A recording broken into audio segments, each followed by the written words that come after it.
Là. Bonjour, aujourd'hui on se retrouve pour une double critique extraordinaire. Des films que j'ai découverts cette semaine en salle, dans nos salles obscures, n'est-ce pas? Je planque mon tableau, vous n'avez pas à savoir ce que je fais, non je rigole. Mais plus sérieusement, donc j'ai découvert le dernier film de Rian Johnson, qui est très décrié évidemment, réalisateur de Star Wars 8, c'est un scandale. Moi j'ai adoré Star Wars 8, d'ailleurs je ferai la rétrospective sur la chaîne très prochainement, le soleil est en train de me faire mal aux yeux, enfin bref, je pense que c'est une vidéo chaotique, mais... oui, j'ai adoré ce film à couteau tiré, apparemment beaucoup râle parce que le titre n'est pas très pertinent et très réussi. Écoutez, moi je ne vois pas ce qu'on peut lui reprocher. Il traduit parfaitement le film. Je ne vais pas spoiler ce film, rassurez-vous, mais sachons tout de même, si nous avons vu la bande-annonce, que nous avons déjà des acteurs qui me plaisent, évidemment Chris Evans, le Captain America, et ensuite moi j'ai découvert un peu Daniel Craig, qui apparemment joue James Bond de manière assez chaotique, au dire de certains, je ne pourrais pas me prononcer à ce sujet, mais qui a des yeux pour moi extraordinaires. Je suis désolé, j'étais emballé par ces yeux brillants là qui scintillaient, c'était magnifique. Ça m'a rappelé d'ailleurs dans Avengers 1, lorsque Clint Barton, Hawkeye, est complètement hypnotisé par Loki, fait à part. Et je trouve que Rian Johnson, il a de nombreux atouts dans sa manche et qu'il va savoir à chaque fois les mettre à l'écran. Premier atout incroyable, et ça vous le savez si vous avez vu Star Wars 8 à vos dépens ou non, c'est qu'il adore les retournements de situation. Et alors, ce qui est génial dans ce film, c'est que tu sais qu'il va y en avoir et que tu te gourres sur toute la ligne constamment, tu crois toi-même pouvoir être en mesure de résoudre une enquête. Et finalement, oui, tu te rends compte quand même que tu passes à côté de plein d'éléments, à l'image de la série Sherlock, où oui, tu as tous les éléments à disposition, mais que toi, par ta seule personne, à savoir qu'on n'est pas toujours très intelligent, et on manque un peu de jugeote, on n'arrive pas, malgré tout ce qu'on a sous le nez, c'est vraiment, on a tous les éléments scénaristiques, de dialogue, des éléments même spatiaux pour tout comprendre, mais non, on est complètement à côté de nos pompes. C'est un film qui parvient donc à nous berner, c'est la marque de fabrique, j'allais dire de J.J. Abrams, mais non, là je me trompe justement, de Rian Johnson qui est un réalisateur grandiose parce qu'il arrive, alors par des mises en scène qui peuvent paraître très banales, mais on est dans un huis clos, j'arriverai bien à parler quand même, où oui, apparemment ça rappelle à certains un peu Agatha Christie, ce qui n'a pas été mon cas, moi c'est plutôt Sherlock, mais bon, c'est un film à part, à savoir que voilà, quelques inspirations ça et là dans la démarche, dans la manière finalement avec laquelle l'enquête va avancer, et je trouve aussi quand même que les personnages, quand tu écoutes ce film en VO, ça fonctionne parce que voilà, les acteurs ont des voix juste géniales et je n'ai même pas envie de découvrir évidemment ce film en VF. Un film donc coup de cœur qui m'a aussi quand même, alors qui m'a surpris, qui m'a aussi ému, qui m'a aussi fait bien marrer parce que, on peut vous le dire, ça vous le comprenez dans la bande-annonce, mais tous les personnages sont assez détestables, à part une en particulier, c'est clair. Et pour vous traduire sans spoiler ce que j'ai ressenti face à ce film, c'est donc un brio et un talent indéniable qui fait que pour moi, Rian Johnson est l'un des meilleurs réalisateurs de son temps, de son siècle, de son époque. Tout simplement, oui, c'est peu de choses, voilà. Mais bon, oui, j'ai adoré parce que vous prenez la scène au début, donc attention, bon, petit spoiler, je suis en train de vous spoiler les 5 premières minutes. 5 premières minutes d'ailleurs qui paraissent un peu lourdes au début, on se dit bon, ils vont passer au compte-gouttes un par un pour expliquer ce qu'ils ont vécu, ce qui leur est arrivé ce fameux soir où un terrible drame a eu lieu. Je vais essayer de pas dire de bêtises, ceux qui ont vu le film. Et finalement, ce qui est assez hypocrite, c'est que chaque personnage va raconter un peu son histoire à sa sauce, dans le sens où au moment donc on a l'anniversaire du grand-père, de la famille, et ils vont tous être autour de lui, et dès que ça va être un interlocuteur différent qui va raconter sa vision des fêtes, il va toujours y avoir des changements entre les personnages qui sont situés, on va dire, sur autour du gâteau qui arrive, qui permet donc de festoyer cette grande cérémonie familiale, n'est-ce pas?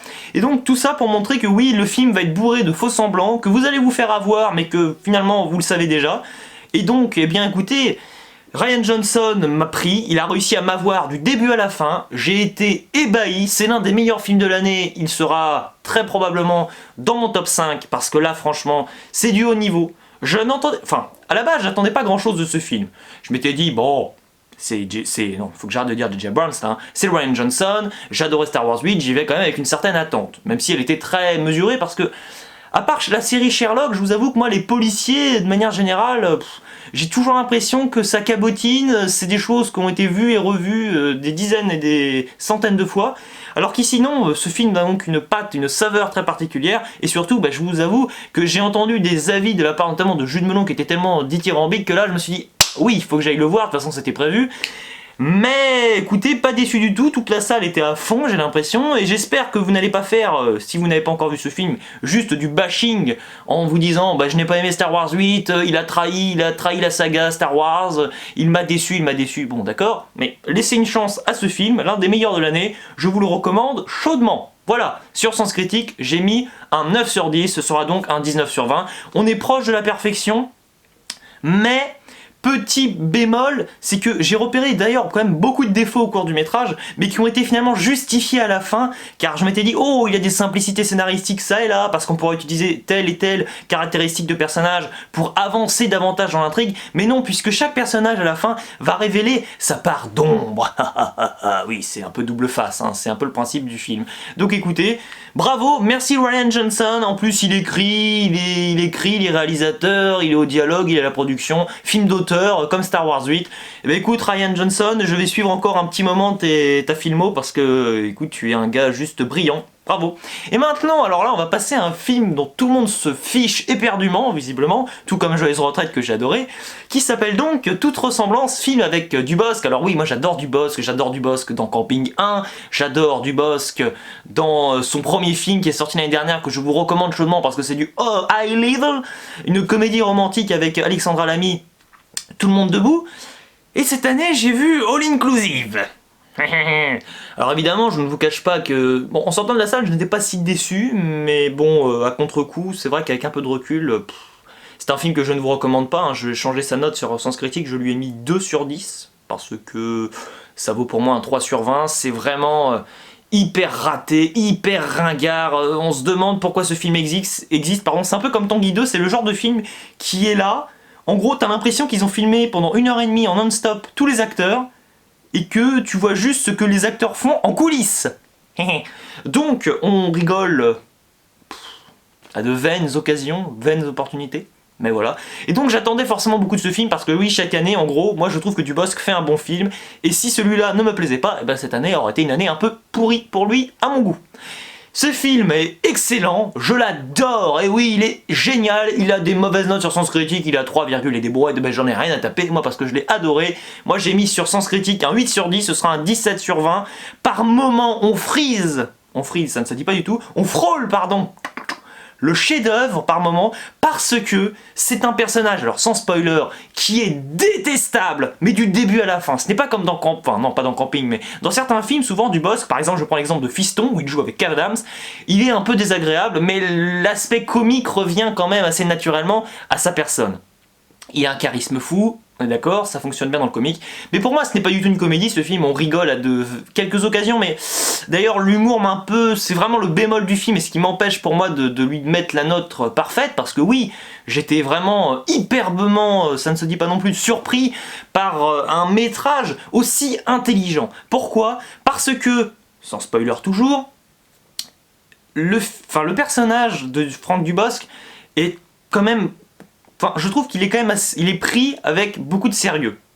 Beaucoup de sérieux, avec quand même une certaine part d'ombre, encore une fois, et je reviens d'ailleurs, un petit lien là avec forcément avec le film dont je viens de vous parler juste avant, mais c'est un film, alors il n'est pas dépressif non plus, mais je trouve qu'il joue bien avec l'image qu'on se fait de Dubosc, qui est un peu comique pour certains, un peu, misérable, parce que oui, cinématographiquement il ne propose rien, et on retourne un peu, on inverse un peu la machine pour proposer un film très mature, à part quelques blagues, comme je vous dis, qui tombent un peu à plat et qui sont vraiment là parce qu'elles sont là, mais ils auraient peut-être dû synthétiser peut-être davantage le film. Mais l'aspect très médiatique, très journalistique, le rapport à son travail nous est présenté, alors peut-être d'une manière un peu...